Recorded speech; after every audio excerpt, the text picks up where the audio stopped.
Assalamualaikum warahmatullahi wabarakatuh. Bismillahirrahmanirrahim. Alhamdulillahi wa kafa. Wassalatu wassalamu ala habibina al-mustafa Nabiyyina Muhammadin khairu man ijtaba sallallahu alaihi wa ala alihi wa liman sara ala nahjihi wastanna bihadihi wa sunnatihi ila yaumil wafa. Amma ba'du, fa inna asdaqal hadithi kitabullah wa khairal hadi hadi Muhammadin sallallahu alaihi wasallam wa syarral umuri muhdatsatuha wa kullu muhdatsatin bid'ah wa kullu bid'atin dalalah wa kullu dalalatin finnar atau kama qala sallallahu alaihi wasallam. Subhanaka la ilma lana illa ma 'allamtana innaka antal alimul hakim.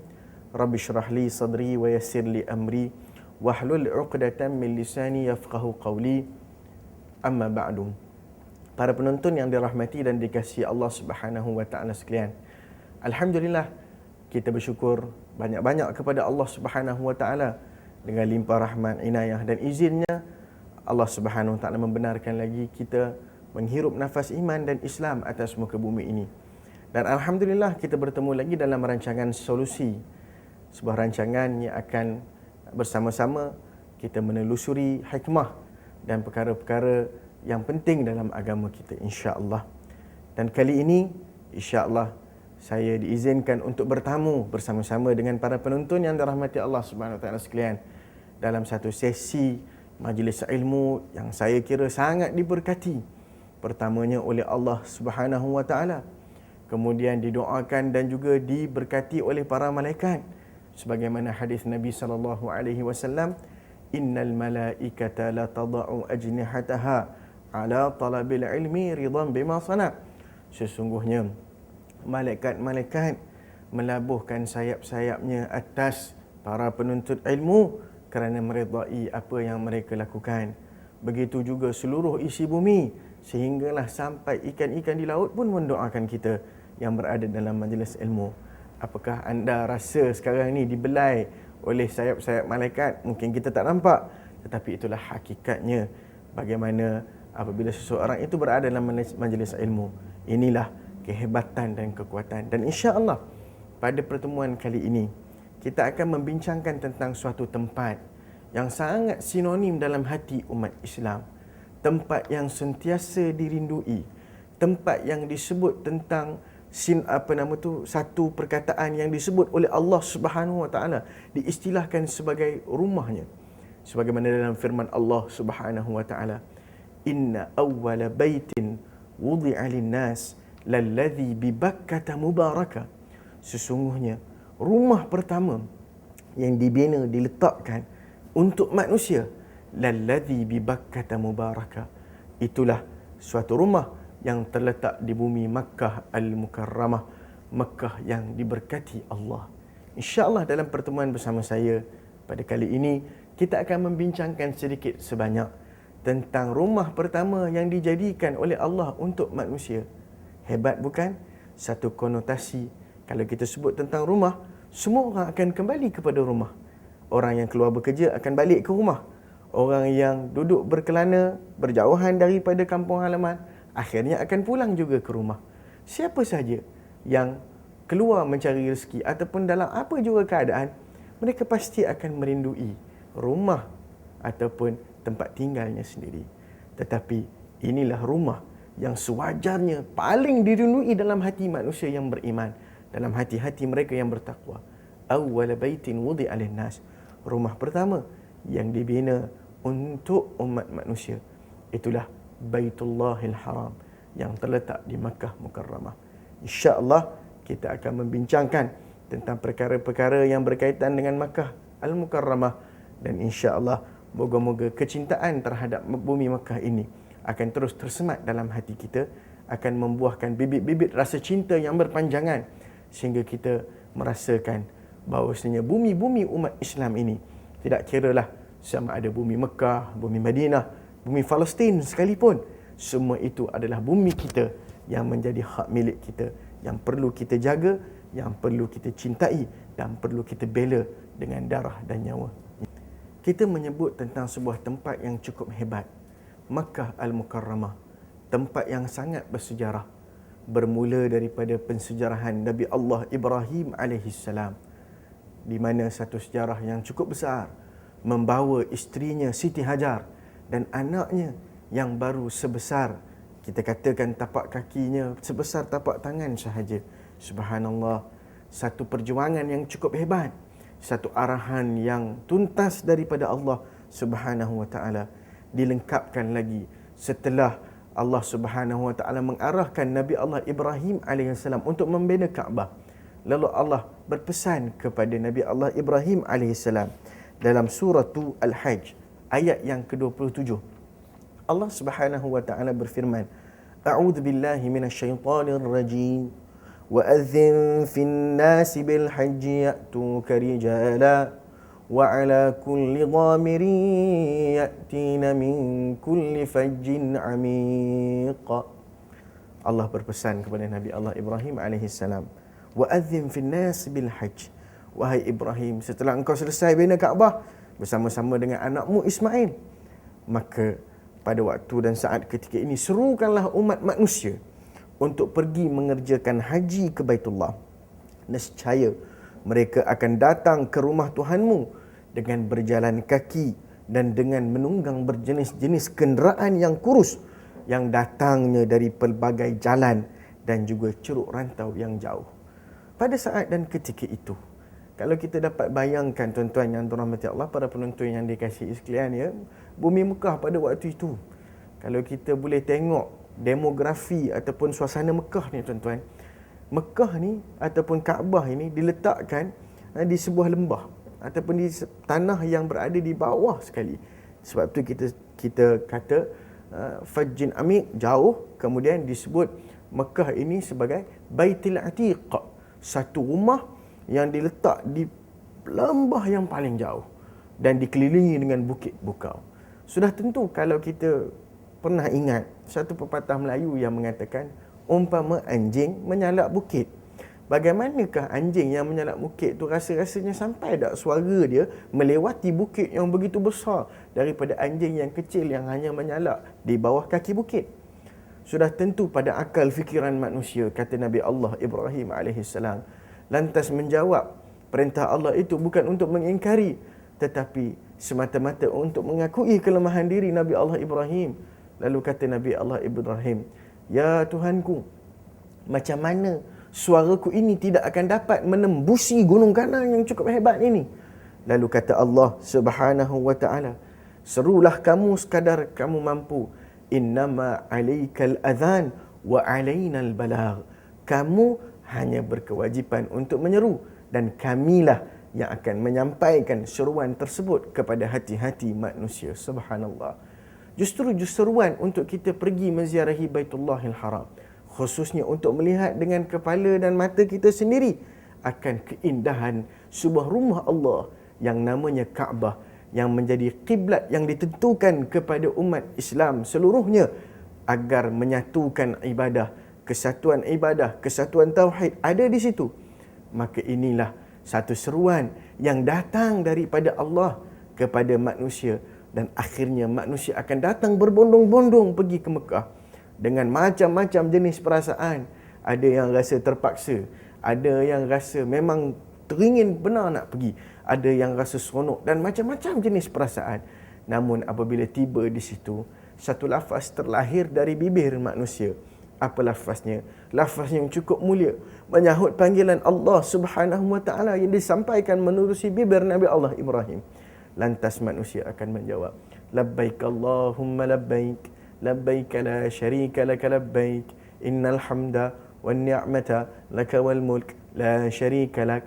Itulah seruan yang manusia sahut. Aku datang untuk penuhi seruan dan panggilanmu ya Allah. Hamba-Mu datang ya Allah memenuhi seruan dan panggilanmu yang telah engkau seru bermula daripada zaman Nabi Allah Ibrahim alaihissalam, dan seruan itu diperkemaskan oleh baginda Rasulullah sallallahu alaihi wasallam dengan pelaksanaan haji yang ditujukan oleh Nabi SAW di hadapan hampir 124, bahkan dikatakan 144 ribu manusia.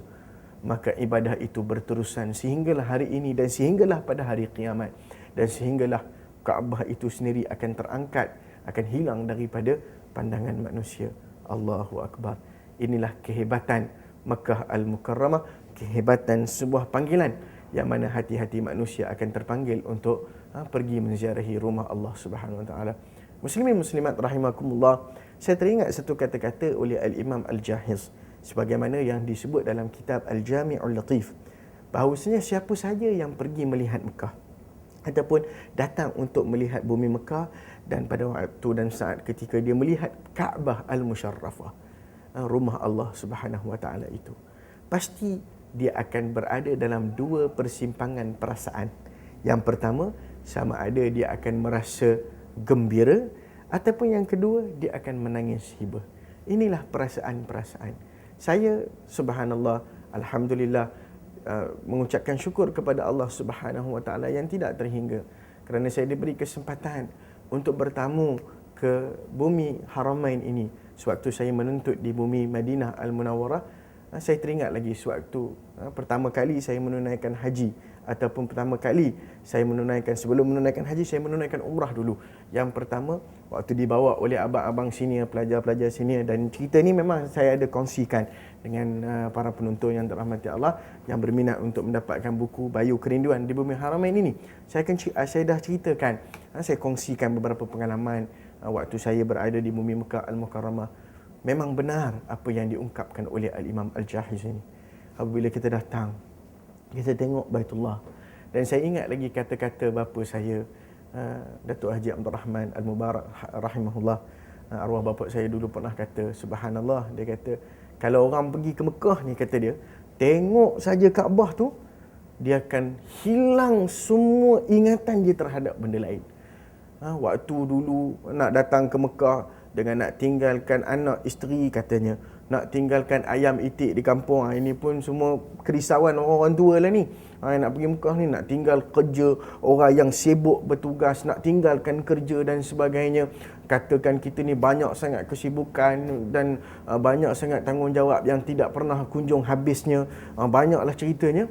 Bila semuanya itu terangkum dalam kepala seorang yang nak pergi ke Baitullah, bila sampai saja, tengok saja Mekah, Allah, tengok saja Kaabah, bila mata terlayur pandangannya di Kaabah itu, subhanallah, seolah-olah semua benda yang membebankan kepala itu terangkat semuanya. Macam tak ada apa-apa dah. Macam seolah-olah kita tak mahu pulang. Kita mahu duduk bersimpuh di persimpuhan Kaabah. Allahu Akbar. Itunya hebatnya Kaabah ini.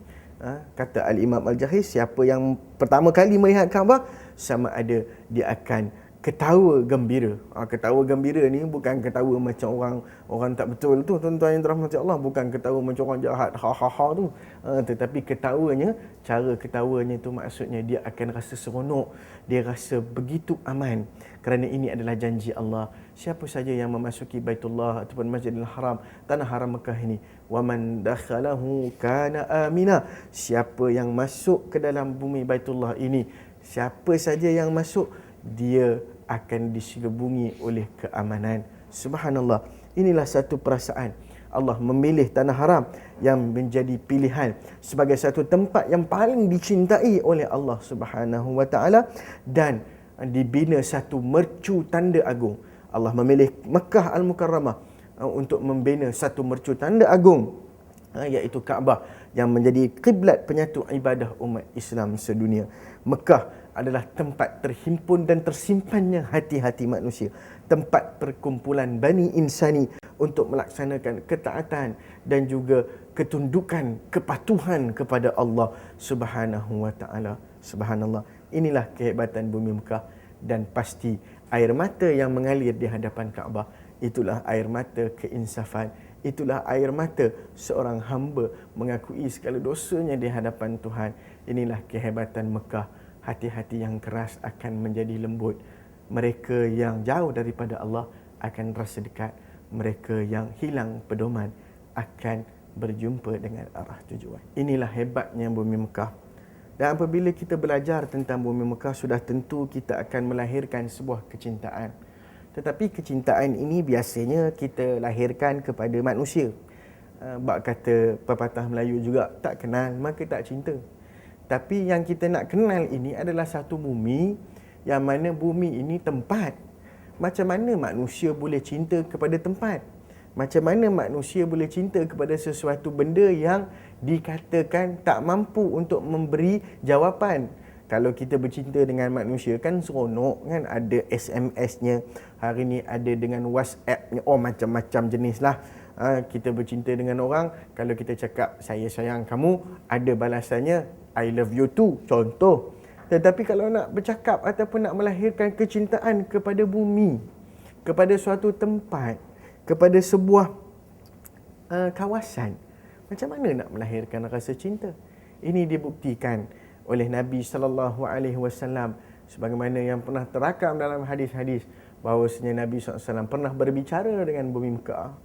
Nabi SAW pernah berbicara dengan Bukit Uhud di Madinah, dan Nabi pernah mengungkapkan kepada satu benda yang kita anggap sebagai jamadat, sebagai benda yang tak bergerak, sebagai benda yang tak ada nyawa lah kita kata. Nabi kata, hadza jabalun yuhibbuna wa nuhibbuhu. Ini adalah bukit yang dia cinta kepada kita dan kita pun cinta kepada dia. Nabi cinta pada bukit. Bukit pun ada perasaan cinta kepada manusia. Subhanallah.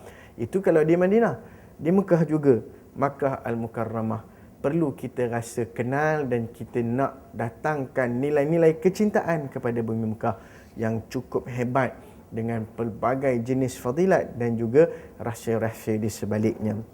Baik, untuk kita memahami dan mengenali bumi Mekah, yang pertama sekali kita nak tahu apakah dia itu fadailu Makkah, kelebihan bumi Mekah Al-Mukarramah.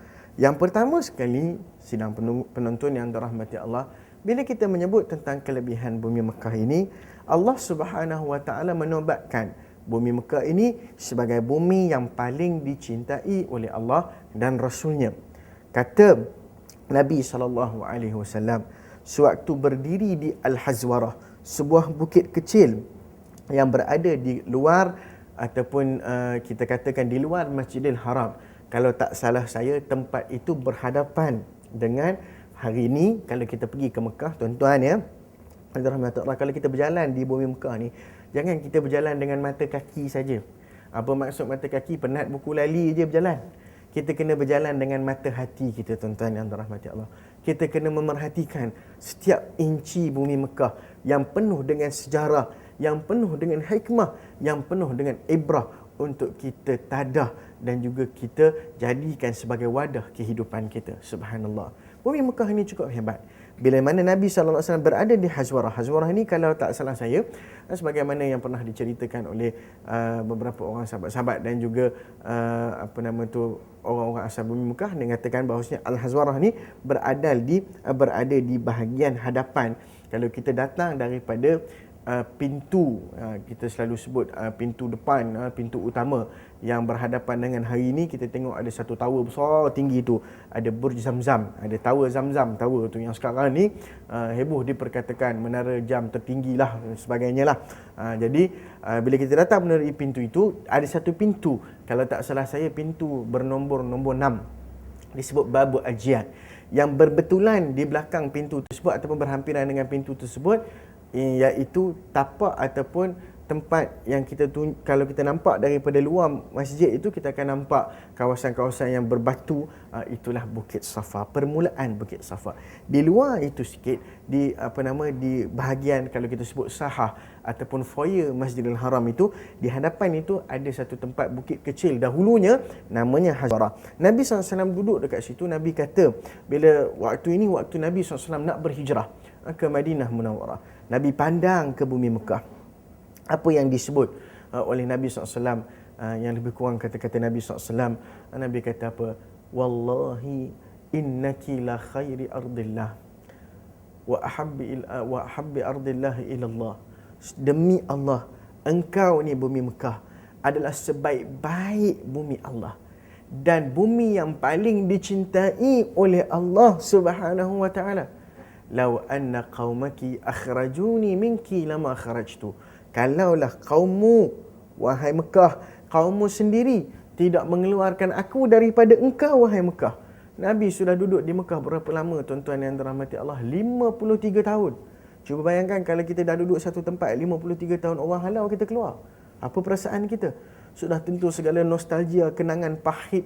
Pahit pun kita akan rasa manis. Apatah lagi kenangan manis di bumi Mekah. Subhanallah. Nabi SAW mengatakan itu kepada bumi Mekah. Engkau adalah bumi yang paling dicintai oleh Allah. Kalau tidak engkaumu sendiri menghalauku dari bumi Mekah, maka tidak akan sekali-kali aku meninggalkan bumi yang paling dicintai Allah ini dan dicintai dalam hatiku sendiri. Kata Nabi SAW. Bagaimana yang diriwayatkan oleh hadis riwayat Al-Imam At-Tirmidzi rahimahullah. Dan juga ini adalah suatu kelebihan bila mana Allah suka tempat itu dan Nabi SAW juga suka tempat tersebut. Ini yang pertama. Kelebihan yang kedua, Allah Subhanahu Wa Taala menyebutkan bahawasanya bumi Makkah ini dipelihara kehormatannya. Sebab itulah kita namakan bumi Makkah ini tanah haram. Apa sebab Allah Ta'ala namakan bumi ini baladan haraman ataupun tanah haram? Sebab apa? Kalau kita sebut konotasi perkataan haram ni, biasanya orang kata tanah haram. Kalau kita sebut haram ni, benda tak boleh dekat lah, ataupun benda tak boleh pergi lah, ataupun benda, kalau kita sebut sesuatu yang haram, makanan haram, boleh makan? Tak boleh. Minuman haram, boleh. Benda yang haram ni biasanya konotasinya negatif. Tetapi bila disebut tanah haram, tiba-tiba pula konotasinya berubah menjadi positif. Apakah yang maksudkan haram di sini? Haram di sini bermaksud kehormatan yang diambil daripada perkataan bahasa Arab yang berasal daripada perkataan hurmah. Al-hurmah iaitu satu kehormatan, melambangkan kemuliaan dan juga kehormatan, premis kehormatan. Sabda Rasulullah SAW yang bermaksud satu hari ketika mana pembukaan kota Mekah, Nabi kata, sesungguhnya kota Mekah ini telah dijadikan tanah haram oleh Allah Subhanahu Wa Taala pada hari yauma khalaqas sama wal ard, hari dijadikan langit dan bumi, maka ia akan menjadi tanah haram, yakni tanah yang dihormati dengan ketetapan Allah sehingga hari kiamat. Apakah maksud dihormati? Nabi terangkan dalam hadis ini. Nabi kata tidak boleh dipatahkan duri pepohonnya maupun dihalau binatang buruannya, dan tidak pula boleh diambil barang yang tercicir di dalam Mekah. Hukum luqatah. Kita sebut dalam hukum fiqh ada satu hukum yang disebut sebagai, ada satu bab yang disebut sebagai al-luqatah, iaitu barang yang tercicir. Siapa yang jumpa, ada syarat-syaratnya, perlulah dihebahkan kepada masyarakat dan perlulah dipulangkan kepada pemiliknya sampai suatu tahap ataupun suatu masa sekiranya tidak dituntut, barang itu boleh menjadi hak milik ataupun dipulangkan kepada Baitul Mal. Ada kaedah-kaedahnya. Tapi kalau dekat Mekah, barang yang jumpa tengah jalan tak boleh ambil. Mahu pun Nabi kata pucuk-pucuk yang ada pada tumbuh-tumbuhan yang meliar, yang tumbuh secara liar, bukan ditanam baru ya, yang tumbuh meliar di Mekah, tak boleh dicabut pucuk-pucuknya. Allah, inilah kehormatan sampai macam tu sekali, kena jaga. Tuan-tuan yang dirahmati Allah, Mekah penuh dengan kehormatan. Begitu juga dalam satu riwayat yang lain, Nabi SAW sebagaimana yang diriwayatkan oleh Al-Imam Ibn Abbas radhiyallahu taala anhu, dia kata kecualilah satu pohon yang ada di Mekah itu namanya Al-Idkhir, iaitu satu tumbuhan wangi yang digunakan kebiasaannya untuk di kuburan ataupun untuk mewangikan rumah. Maka Nabi SAW bersetuju dengan maksudnya, ya kecuali illal idkhir, kata Nabi, yang lain tak boleh potong kecuali idkhir, sebab dia menjadi satu kegunaan kebiasaan penduduk Mekah. Tuan-tuan yang dirahmati Allah Subhanahu Wa Taala sekalian, inilah kehebatan dan juga kelebihan bumi Mekah. Maka sewajarnya kita mendalami kelebihan-kelebihan ini untuk memahami apakah perkara-perkara yang kita boleh dapat manfaat daripada bumi Mekah.